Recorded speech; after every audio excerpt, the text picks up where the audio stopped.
Hello, everyone. Welcome to the 18th episode of eTalks, Interreligious Dialogue. Thank you so much for your continuous support of our channel and your enthusiasm of our content.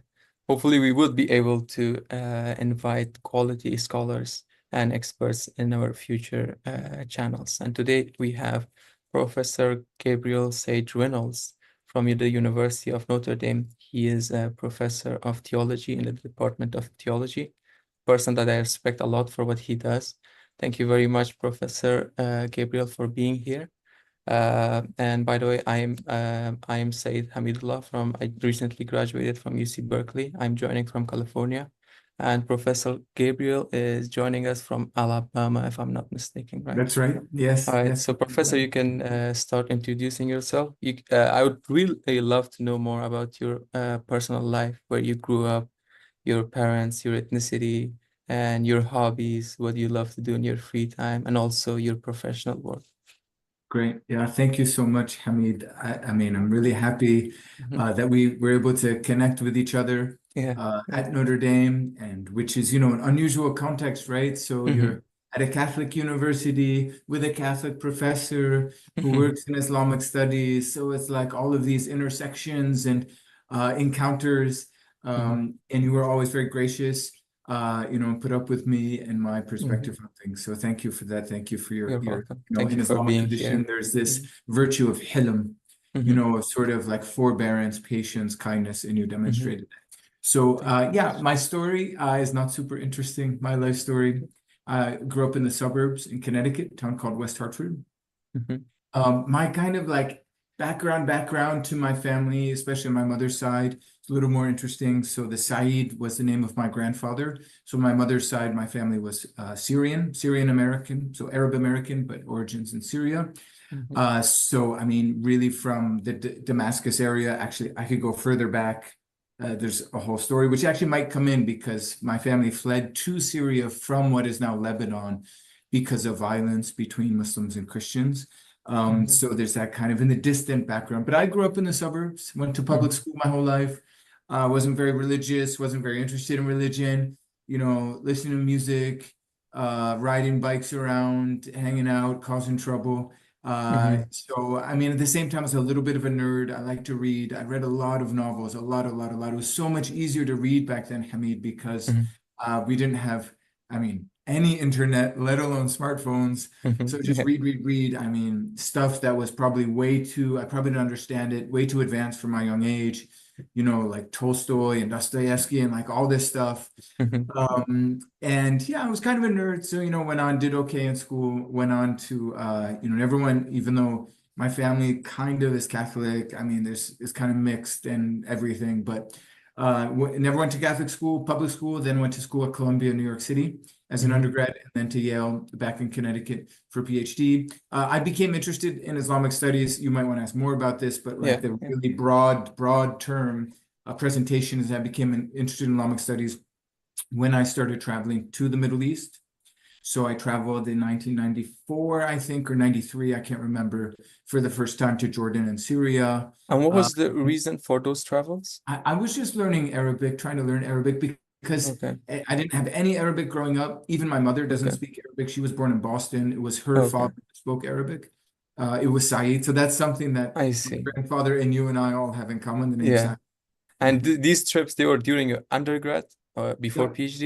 Okay. Yeah, Okay. during Yeah. undergrad. Yeah, first time was in a smallish city in the north of Jordan called Irbid. But Mhm. that same summer, I was able to travel to Damascus, which is Okay. not too far away. It was pretty easy back then. Mhm. It was basically everything was peaceful, Mhm. no trouble traveling around. Yeah. Okay. Okay. I'm glad to hear it.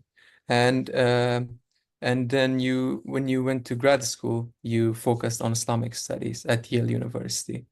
Yeah, so I mean, even at Columbia, I studied, and my official major at Columbia as an undergrad was Middle Eastern Studies. So Okay. studying Arabic, trying to pick up the dialects in addition to, the Fusha, the Mm-hmm. classical Arabic, Arabiya. Mm-hmm. Mm-hmm. So yeah, and I did courses in Islamic studies with Hamid Dabashi and some Okay. folks at Columbia. So I mean, I was like beginning more and more getting interested in Islamic studies, and that just helped me discern that I Okay. wanted to do a PhD program in Islamic studies. So yeah, went to Yale Okay. and Okay. That yeah. that explains it very well. And you became interested through those trips, and then you started studying the field. And did you have any motivation or objective or goal at that point that this is what I would like to achieve? Think a little bit. I mean, I was really interested. I mean, just because my family background was Christian, I was Hmm. really interested just for personal reasons in understanding, what does Islam say about Jesus, Christians, Okay. Christianity. That's actually Mhm. connected to my PhD thesis. Okay. But also, once I started the PhD program, I just had the sense that like Islamic studies is super complicated. Like you hear all this stuff, Mhm. and we can get into it if it's interesting, Okay. Hamid. Like you hear people saying, "Oh, like all those Orientalists, they were horrible, they were colonial, they didn't understand anything. Hmm. It's all rubbish, all the Orientalist stuff." Then you hear kind of on the other side, you say like, "Oh, Muslim scholars aren't serious, they have no critical sort of eye. They can only Hmm. do dawah. They can only do apologetics." Hmm. So, I mean, I gained this sense of wanting to do like what I would see and probably was pretentious and I never achieved it, but kind of like serious academic, historical, critical work that was neither anti-Islamic or apologetics for Islam, which is kind of right down the middle. I mean, that's how I imagined it. Okay, okay. I see, I see. And I would love to know more about the books that you published since you did your PhD. And if you could just briefly explain them in a Yeah, I know I should have gone too long. I chronological order. mean, to start at the beginning, my PhD Okay. dissertation was a study of a book Hmm. by a medieval Muslim scholar known as Abd al-Jabbar, called the Okay. Abd al-Jabbar, sometimes called, who wrote a book on defending Muslim claims about Muhammad's prophethood. Hmm. And in that, he has about 120 pages in the printed edition about Christianity.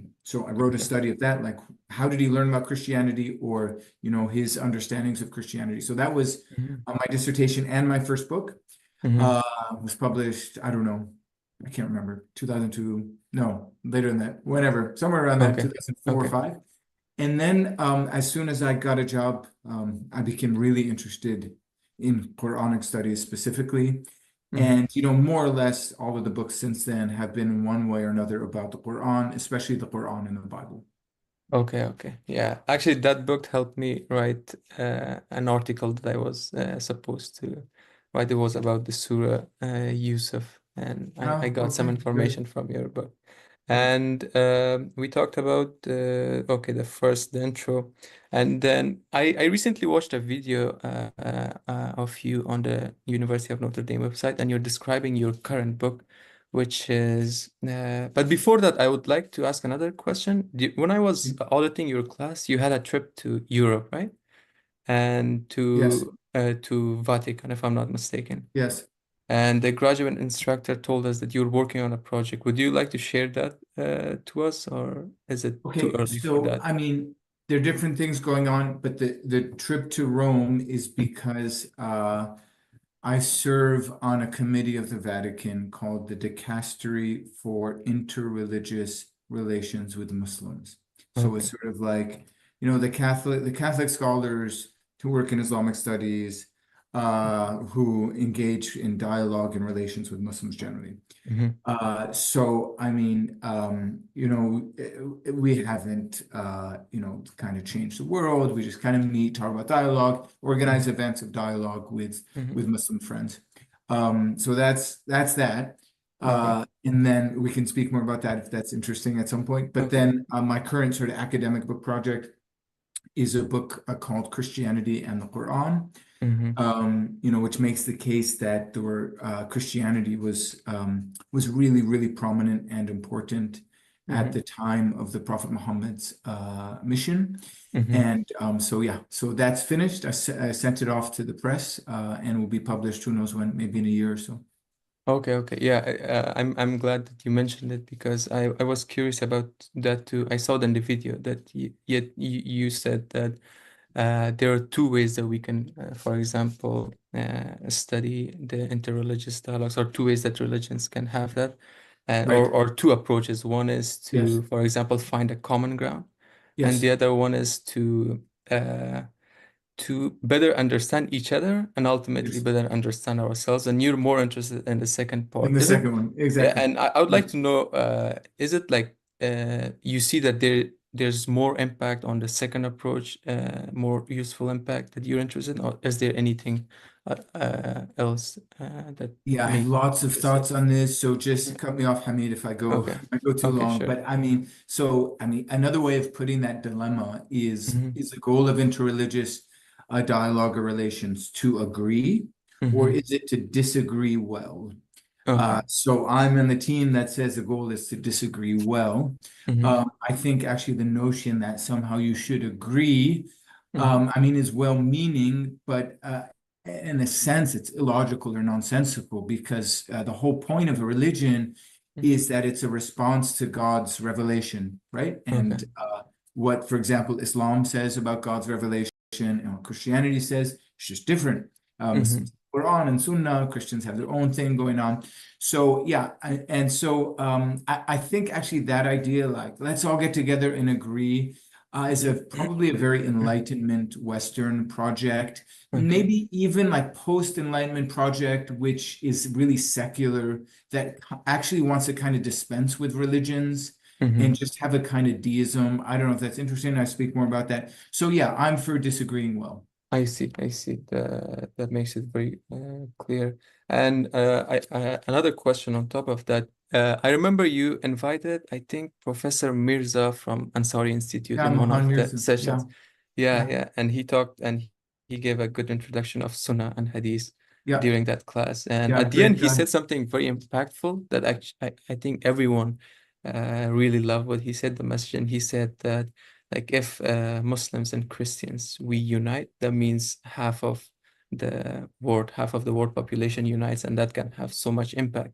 And on your current project, you said that my like these I'm quoting, these early dialogues can inform ways in which Muslims and Christians can better dialogue, like during the emergence of Muslims, how the dialogue was. Mhm, So mhm. can you explain more about Christianity in the context of the emergence of Islam and how the dialogue was taking place in the early days, the Terrific. letters that was sent from our Prophet ﷺ to, for example, Abyssinia and then to Rome, and how before and after and Okay. during. Yeah, great question. All right. So I can speak about dialogue generally. As for the later tradition that you mentioned, Mhm. I mean, I don't want to cause trouble, but like a lot of sort of academic, critically minded scholars would say we have no real evidence that those traditions can be trusted historically. Mhm. So I usually don't, I don't start with those. Yeah. I know they're like you can go to a museum in Istanbul and they'll show you like here's the real letter that the Prophet sent to Heraclius. But I mean, for like really kind of critical historians, there's a lot of doubts around those traditions. For Mhm. example, neither the Byzantines nor anything in Iran nor anything in Egypt with the so-called Muqawqas, none of them speak about receiving letters. It's only Islamic traditions that speak about the. Mhm. So that's a problem actually. But Okay. it doesn't mean that there wasn't dialogue. I mean, there are other traditions, of course, as you probably know, of the Prophet welcoming Christians even to pray in his mosque in Medina, the Mhm. so-called Wafd or delegation of Najran. And then really in the early Islamic period, I mean, there really was dialogue. So starting famously with a conversation between the early Abbasid Caliph and Mahdi and the head of the Church of the East. His name was Timothy. Mhm. There's a long, long text which records their dialogue. In this case, it's the opposite. It's recorded by the Christian, by Mhm. Timothy. It's not there's tons of polemics out there, Hamid. So there's lots of texts which in Arabic we call mujadala or munadara. There's a whole bunch of terms which are really debates. Mhm. It's like the Muslim trying to attack Christian doctrines and the Christian trying to defend Christian doctrines. Usually that's how it goes for the Arabic text. Mhm. But then there really are dialogue texts like this one between Mehdi and Timothy that are just sort of like soaked through by friendship and goodwill. So Mhm. dialogue is not an invention of the 20th or 21st century. It was there very early on in Islamic tradition. Interesting. And how influential was this dialogue between the Abbasid Caliph and Timothy? That is a great question. So, I mean, Timothy's dialogue, as I mentioned, is only recorded by the Christians. Mm-hmm. So there are different versions of it that circulate. Mm-hmm. Excuse me, but it circulates really widely. And there are other texts as well, including texts that are recorded in Islamic sources of similar. I mean, it's very clear that there was a culture in the Abbasid Caliphate, especially of having this what's in Arabic is known as this majlis. There was this Mm-hmm. majlis culture where you had these dialogue. There's a great story. I won't remember the name of the book in which it's told of a Muslim from Spain who travels all the way to the east to Baghdad, and he's shocked there to see Christians and Muslims speaking about religion Mm-hmm. in this kind of like open, rational, philosophical way. And Okay. he's like, how can you do this? Like Christians, like I don't know if he calls them kuffar or what he uses, but he's like, you can't have dialogues with these Mm-hmm. Christians. They don't accept the Prophet. So clearly this was going on in Baghdad. Now the big question, Hamid, is was it contained only to the elite? Like, was it Mm-hmm. only a small handful of, like in Arabic, we would say the ulama, of the learned men who were Mm-hmm. having these dialogues? Or did this go on in, among so-called, the awam in Arabic, the common people? Yeah. I think it did go on among common people. We just don't have records of them. They were Okay. largely illiterate, but there's some historical sources which point to that. Okay. And can you like briefly talk about what the elite were discussing when they were having these dialogues? Were there common terms? I heard in one of your class that you said, for example, Mary as like a great connecting point between the two religions. Yeah. For example, was it So that or? no, it wasn't that for the most part. Mm-hmm. Usually Christians are on the defensive and Mm-hmm. Muslims are on the offensive. But it doesn't Okay. mean that they were sort of violent or polemical. Okay. For example, the Timothy and Mahdi debate. There's another famous debate called the Beit Hale Mm-hmm. debate. There's a wonderful text by someone named Elias Ilyas of Nisibis with a Mm-hmm. Muslim this year. So all these traditions, it's usually, for example, the text of Elias of Nisibis, it's actually, I think, seven. It's called the Majalis, so in the Mm-hmm. plural. So the different Yeah. Majlis. And one of them, the whole thing is, the Muslim says with goodwill, listen, a lot of Muslims are saying that Christians are not muwahhidun, they're not monotheists. Mm-hmm. So I just want to ask you about this. Like, are you muwahhidun? Do you believe Mm-hmm. there's only one God? And the Christian response, of course we're muwahhidun. It's like the fundamental principle of our faith, we believe in one God. And the Mm-hmm. Muslim's like, yeah, but you guys have this Trinity thing. Like, what's going on with that? And then the Christian Mm-hmm. comes up with answers about, the Trinity and monotheism. And in the end of that debate, the Muslim doesn't Mm-hmm. convert to Christianity, but it ends with goodwill. He says, Mm-hmm. now I understand your teachings. Now I understand that you are muwahhidun and that basically we have this in common. It doesn't oppose us. I see. I For see. Mary, can I add one thing on Mary, Hamid? Yeah. Yeah. So as for Mary, um, yeah, Mary doesn't come up a lot in the classical debates, Mm-hmm. but it's pretty clear there was piety towards Mary, Okay. not only among Christians, of course, where there's super piety, like intense piety, Mary, Mm-hmm. but in different spots in the classical period, there was piety among Muslims. Mm-hmm. And very often there are reports of Muslim, especially Muslim women, who are asking for different blessings, who would Mm-hmm. visit churches or other places dedicated to Mary. So, but in the debates, I mean, it's not brought up a lot. Like today, sometimes folks will go to dialogue and they'll say, oh, Mary unites us. There's a whole chapter in the Quran named after Mary. Christians love Mary, Muslims love Mary, so that's really cool. And that wasn't going on in the dialogues. Okay, okay, I see, I see. And before I ask my next question, which is related to this, is there evidence of dialogue during the Umayyad Empire? Umayyad Empire is generally difficult to know sort of what Mm, went down okay. because, almost all of our historical sources, all of the great histories, starting with Tabari and all the others, they're from the Mm-hmm. Abbasid period. We Mm-hmm. don't have chronicles from the Umayyad period, but we do have some texts. They're almost all Christian texts, Mm-hmm. usually in Syriac from Mm-hmm. this period. So there's a dialogue known as the Jerusalem dialogue. I think it's connected to someone called John of Cedre or something. Someone might get the right name there, which is Hmm. supposed to have taken place already in the 630s in Jerusalem, soon after the Muslim conquest of the city. Okay. So there are things that there definitely was dialogues. We just know a lot less about them. Okay, okay. So it seems to me that these dialogues that we talked about, they serve the purpose of disagreeing well, the thing that you mentioned earlier. Yes, And yes. did it continue that way? How did it evolve over time? For example, can you talk about important incidents, trends over time in the dialogue between the two religions? Yeah, 100%. So, yeah, so this tradition of Mejlis, Mm-hmm. I mean, obviously in 1258 the Mongols destroyed Baghdad, the Abbasid Empire is gone. Anyway, long before that, it had broken up into different emirates and things.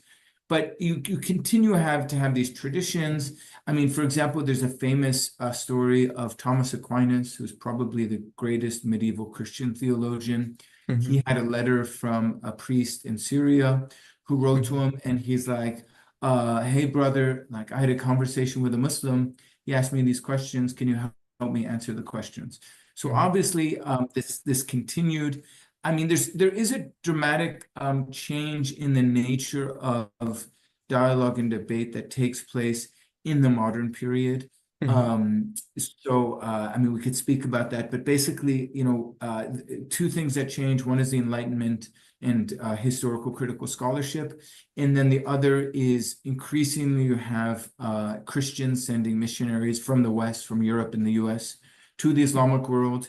And then Muslims sort of like rising up to the challenge and responding. And that Mm-hmm. those kind of texts, beginning really in the 19th century, they have a different flavor, and I could speak more about that if that's interesting. So, did the Muslims offensive, Christians defensive change to Christians offensive, and then Muslims defensive during this time, 19th century, Um, when the missionaries were sent?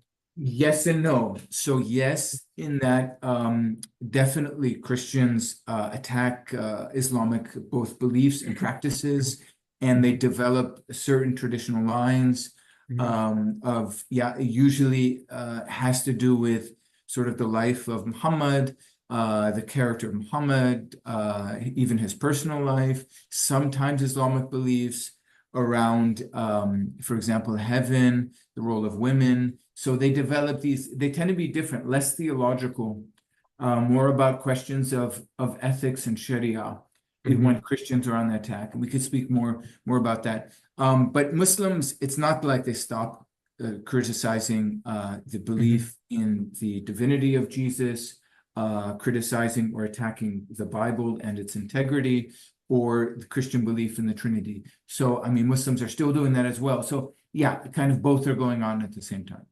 Okay, okay, I see. And when I was in the class and I we were going over some of the papers, we went, for example, from the early centuries until the end, and we went, for example, over Abdul Jabbar, Kindi, until I think his name is Pfander. It's Fender, PFA, yeah, yeah, yeah, Pfander. Carl Fender, Yeah, yeah, I realized, I hope I'm not generalizing, but a change in the tone of the critics. For example, Kindi was very direct, and sometimes he could have been very offensive with his yes, arguments and yes, opinions.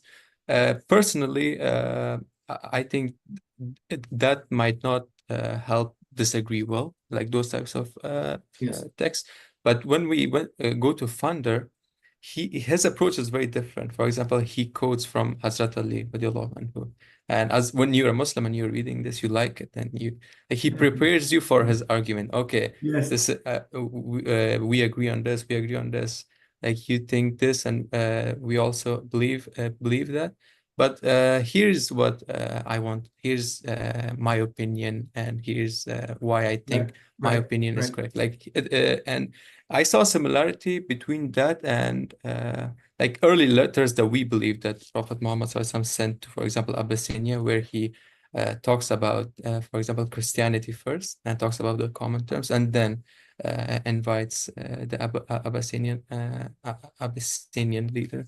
So, Mhm. am I generalizing, or is it true that the tone of these critics or these letters change Well, over time? yeah, great point. Yeah, you're right. You're 100% right. There's actually more than one thing that goes on. So we referenced this scholar known as Karl Gottlieb Fander. Mhm, He actually has a famous debate in the 1850s with an Indian Muslim named something like Kedanawi.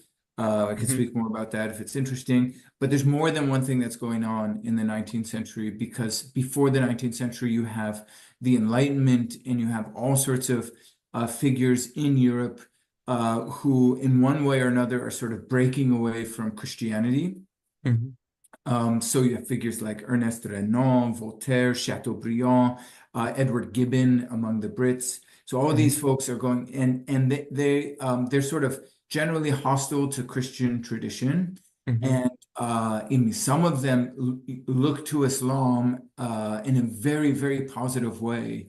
mhm, I mean, famously, there's a guy named Carlyle who speaks about Muhammad in his book on heroes. mhm, But I mean, like even someone like Voltaire, I mean, Islam represents to him something that's more like a natural religion, closer to his philosophical ideas as he sees mhm, it, without all of like the rites and the sacraments and all the mystical things about Christianity. So, I mean, you not only do you have people like Fander who are committed Christians, mhm, but they have a peaceful approach. You have all mhm, these Enlightenment guys. I mean, don't forget Hamid, Napoleon shows up in Egypt around mhm, 1798, I think. I mean, might get the date wrong. Someone can correct me. And he goes there and he says, I don't come as a European invader. I come as a Muslim. Now, mhm, he did not actually convert to Islam, right? He didn't take Shahada or start doing Salah or something. But mhm, like he thought it would be useful just to say I'm a Muslim.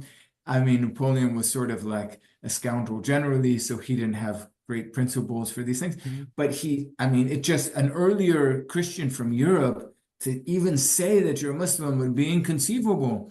And he just wasn't religious at all, Napoleon, until the very end of his life when he was stranded on mhm. an island. Yeah. He wasn't religious, but he represented this kind of Enlightenment move. Obviously, that's turbocharged by the French Revolution itself, which had taken place about a decade earlier. So there's all kinds of stuff going on. I mean, the scene totally changes.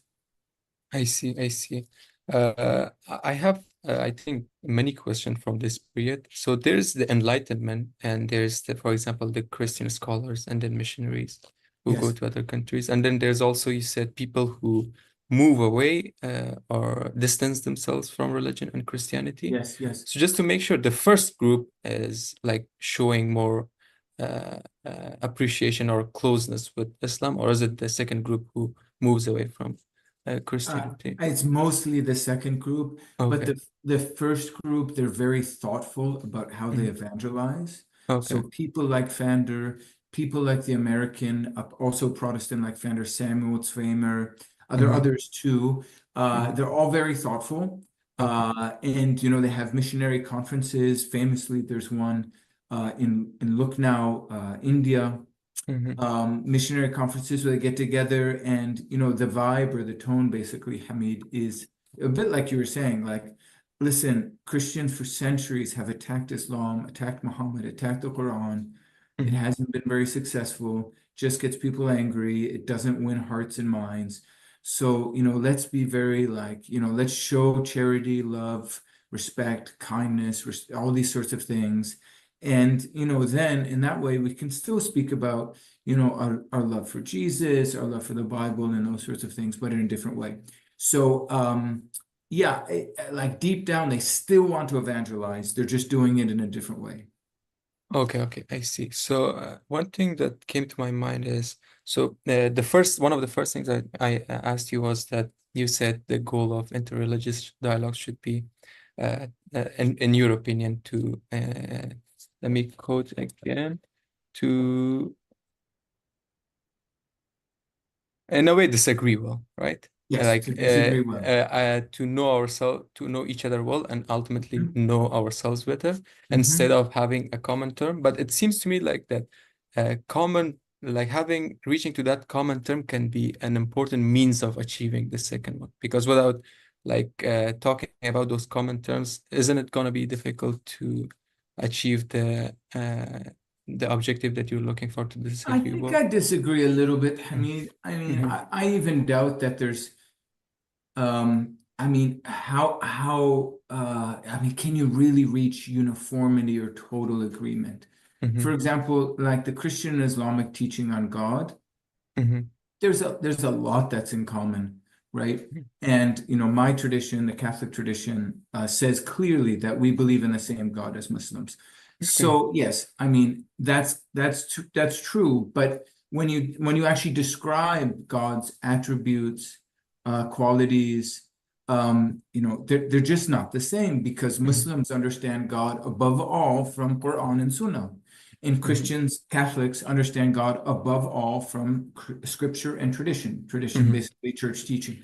So it just looks different. And, then imagine if you go to the figure of Jesus, like, do we have the figure of Jesus in common? Well, Jesus is in the Quran, yes, but almost nothing of what he says is in the Quran. Mm-hmm. Is found in the Bible. And almost nothing of what he says in the Bible or does is Mm-hmm. found in the Quran. Mm-hmm. So, like, do we really have Jesus in common? I guess so. There's enough links and stuff, but there's not really agreement. Really, we're dealing with two different traditions. They're independent, they're each coherent. We shouldn't mix them up, in my humble opinion. Okay, thank you very much. We're gonna move to another series of questions. Thanks for the clarification. So we talked about this topic in historical order from the early days until the 19th century. So with the goal of reaching a peace through dialogue, I want to first ask, what are the current challenges that prevent peaceful dialogue among the two religions? I would say it's the diversity and the troubles within each tradition. So, without peace within Islam or within Christianity, it's very hard to really build fruitful, meaningful relationships between the two communities. So, there's a lot of discord in both places. So, as you know, and a Muslim has more right to describe this. So I'll just say in very general terms, you have major contrast between, let's say, more Salafi Mhm. branches of Islam and other traditions all the way to very progressive Muslims in the West. So there's Yeah. all sorts of that, obviously also Sunni Shia. And then within Christianity, there really is great discord these days. Very rarely is there actual violence among Christians these Mhm. days. But theologically, you just have dramatic Mhm. differences between, what certain Protestant traditions say compared to what Catholics and Orthodox are saying. So I think, yeah, there's a bit of chaos within each tradition, which makes it hard to have really good dialogue between the traditions. Interesting. I think that's so true, and that makes it much easier to understand. So the next question on this series of questions would be, what are for example, opportunities we can use at this age to bridge this gap? So based on your answer to the first question, it seems like we have to first focus on like solving this polarization problem in our own religion and then try to approach or bridge the gap. I mean, yeah, I suppose I set the bar very high because Mhm.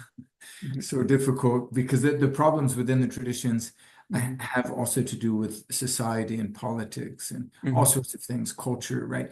But I think one practical step that really helps people advance in dialogue is a focus on scripture, Mhm. specifically Quran and Bible. Mhm. Obviously, Islam also has Sunnah. Mhm. And when it comes to thinking about, ethics and Sharia and things, Sunnah is very important. So too, Catholics, it's not only the Bible, we Mhm. also have tradition, all of church teaching, centuries of church teaching.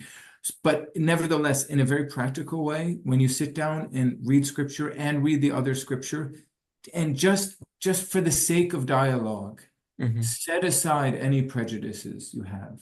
Mm-hmm. So, a Christian, set aside, maybe you think Muhammad was a false prophet, Mm-hmm. but just set it aside. Just enter with an open heart to your reading of the Quran.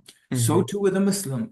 Maybe you've heard that that the Bible is falsified, all of this, and people told you, oh, you shouldn't read it, it could confuse you. Well, I mean, if you actually want to understand Christians and Jews, you need to read the scripture. You can't and learn their stories. Yeah. There's really no danger that like you're going to open a book and suddenly convert to Christianity. Mm-hmm. Treat it as literature if you want, but at least get to know their story. So I think scripture study is very important. Okay, okay. And another question related to that, like each group or each religion community, they focus a lot in like enriching or improving the young generation so that they could carry the banner. And in a couple of years, the young generation or a couple of decades will be the leaders of the future. So, Yes. what can the young generation in both religions do to at this moment? What activities can they do to have peaceful dialogue? For example, I personally am not very happy with the content that people are exposed to in social media. I have, for example, some young students and the views that they have, I just have nothing to say to them. I'm very Yes. disappointed that they believe what they believe. For example, Yeah. they just see a short video on YouTube and they think it's Yeah. right. Like they have Yeah. no source to verify that. So, what can the young generation do to better understand each other and disagree well? I agree with you 100% on this point. Hamid, like I was saying, was easier to read in my day. Hmm. Back in the 80s, it was easier to read novels because we didn't have the internet. Hmm. I mean, another way in which the internet has caused trouble, it's not just stopping us from reading, but it's actually, bringing us new content. Hmm. And I mean, these days, maybe it'll change in a couple years, but 2024, young people, as you said, it's all about short form content, YouTube Shorts or TikTok or whatever. Hmm. Everything is short form content, like 30 seconds, 45 seconds, which means people are just, the most extreme, funny, outrageous, polemical things, or just, claims that are like not backed up academically at all about this or that, but, are just kind of like attractive and dramatic. I mean, Hmm. all this is yeah. So, it's a major problem. I mean, again, I guess it's a little bit like my previous answer, but in as much as young people begin to read, maybe a first step is just watching long form content, like watch Yeah. movies, watch a whole Hmm. movie, sit down and watch, I don't know, Dr. Zhivago or something. I don't know if you've heard of that Yeah. film. That's an old film. Yeah. So yeah, and as much as we can inculcate or encourage at least long form content like movies, Hmm. but the real goal for me would be books, reading Yeah. books in lots of different books that can change hearts and minds. Yeah, yeah, great answer. And you mentioned movies, so I'm gonna mention the movie now. I want to ask your opinion about the movie Kingdom of Heaven. So Yes. I see a lot of YouTube shorts from that movie being posted these days, and it actually is, I think, good content, inspiring. When I read the comments, I see people from each religion respecting the leaders of the other religion, and I think that movie is very influential, and it presented both religions in a good way, and I think had many benefits to perspectives of the both groups.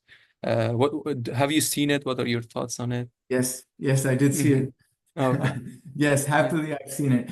Hmm. I mean, I can't remember it. The problem with this sort of a thing generally, Hamid, is like we could speak about it more, and I haven't thought about it too much, but like, Hmm. what is the goal of art? Is it like strict historical accuracy, or is it to make an impact on the audience? Yeah. And I think that film, they went for the impact, like I Hmm. remember the portrayal of, like I think Salahuddin or Saladin at one point, he Hmm. goes out to promise he'll give his doctors for the leprous Hmm. crusader king and stuff. And all these, or there's like the rebel guy among the Christians who's like, Hmm. I'm going to start a farm and have Muslims and Jews and Christians all farm together and stuff. So, I mean, there is kind of this like dreamy fantasy Hmm. thing that was foregrounded by that movie. But maybe that's more important. Maybe it's better not just it's not a documentary, right? Art is meant to have an impact in the world today. Hmm. So yeah, I mean, I think we do need to profit from those things. Another tradition that Christians and Muslims have used is the story that Saint Francis, the great Catholic saint, he Hmm. went to Egypt in the middle of wars between Christians and Muslims in order to dialogue, and he was welcomed with great hospitality by the Muslim El Malik Al Kamil, and they became friends and all this. So I think yeah, why not? We can use those stories and make something good out of them. Yeah, yeah. Thanks for the answer. And I think we talked about the young generation, what they're exposed to. I'd say a good way to help them understand better each religion and get rid of all the prejudice and the misinformation is your class. But your class is not accessible to millions of people. I was honored to be in there and learn a lot from Thank you. students, from their Thank you. questions, from you, Thank from you. the graduate instructor. Do you, and I'm sure it motivates you that you're helping a lot of people get rid of their prejudice and misinformation. Do you plan to make this class or the content more accessible in the future? For example, through Right social media. now, my sort of public work is on a YouTube channel Hmm. named Exploring the Quran and the Bible.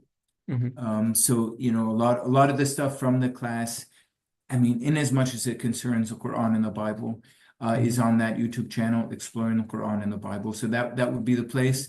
A lot of the stuff is long form interviews. Some of it gets a little technical, but I also do shorts because, I know young people are watching shorts, so you'll find Yeah, some shorts on there as well.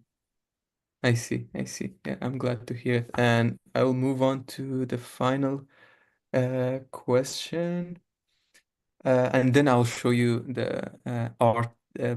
projects that we worked on, one of my best friends worked on, and then Okay. ask for your final comment. How can the unity between the two biggest religion affect the whole world over time? Well, I think the question of friendship, Hmm. personal encounter can be a total transformation. The thing is, when you don't know people from another tradition and Hmm. you just encounter them or principally encounter them through, stories, rumors, maybe internet things, it's very easy to be hostile. But when you meet people in person, Hmm. you realize, like, this is also a wonderful person, beloved by God. And you think, like, how can a Christian meeting wonderful people like you, Hamid, Thank you. continue to have anti-Islamic feeling? So, I mean, I think we shouldn't think that it's only through the dialogue between the Vatican and the Azhar, for example, that's going Hmm. to change things. In fact, maybe that's the least likely to change things. It's on the Hmm. street. It's from individual friendships between Muslims and Christians that real change will take place. All right. Thank you very much, Professor. And then we would like to share um, a project that we worked on a couple of years ago, and then ask you what do you think, or let me rephrase the question. The role of art in bridging the gap between the two religions. Before that, I'll show you this art project we worked on. One of my best friends did it, Okay. and they sent it to Rome. Here it is. Hmm. And it has one verse from the Bible and then one verse from the Quran. And he was able to send it to Rome, and it reached Pope Francis. Wow, And beautiful. here is another picture of it. And I'll show the verses that are inside in the painting too. And this is another picture. And finally, this is his own Wow, room. Yeah, wow, with Pope yeah, Francis, so yeah, cool. yeah. The first time I met my friend, this was the picture that he showed me, and I was very inspired. And Wow, wow, yeah, we beautiful. are close, and since then, and then here's the verses. I will show another translation of the Quran verse too. Mhm. And description of the art, a work of art, a shared cup of Turkish coffee has 40 years of memory. Mm. The paint used is Turkish coffee, and the Wow. Bible, yeah, it's just coffee. And Bible verse is a new commandment I gave you, that you love one another as I have loved you. You should love one another. Mhm. And then the verse from Quran is Surah Maryam. I think there might be a mistake here in the translation. I'll read the correct one too. Blessed was the day he was born and the day he died and the day he rises again. And when I checked for to verify, in many sources, I found it to be peace be upon him the day he was born, Mhm. the day he passed away, and the day he will be raised Mhm. alive Mhm. from his grave. Mhm. Yeah, and I was Assalamu really alaikum. Yeah. passionate and waiting for a long time to show you this. So I would like So, to hear your thoughts. so beautiful, so beautiful. Yeah, I Yeah. was thinking too, when I saw the salam, Hmm. and I think at the top left of the painting. Hmm. I mean, that Quranic verse is in regard to Yahya in the Hmm. Quran.